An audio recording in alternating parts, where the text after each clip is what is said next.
Mi smo danas imali sastanak sa ambasadorima 24 zemalja OEBS-a akreditovanih u Beču.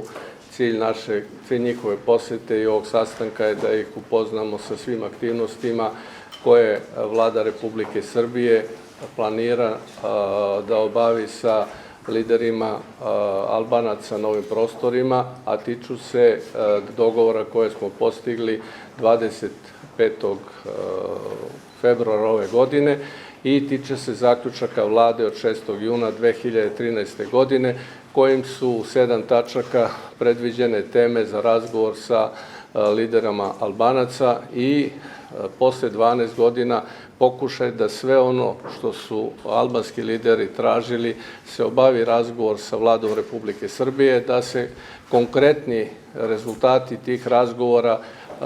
vide, da dođe do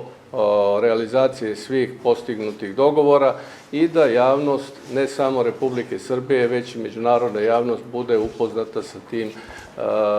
rezultatima razgovora. Nadam se da je ovo još jedan naš korak ka potpunoj aktivnosti koja će imati rad koordinacionog tela koje podrazumeva javnost u radu, koja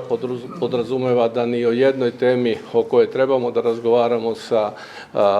ljudima koji žive na ovom prostoru ne bude tabu tema i da se nakon svih ovih godina definitivno stvorili uslovi da zajedno sa ljudima koji žive i rade na ovim prostorima, sa političkim partijama i ljudima koji vode lokalne samouprave, jasno definišu problemi i jasno definišu odgovori na sve izazove, a samo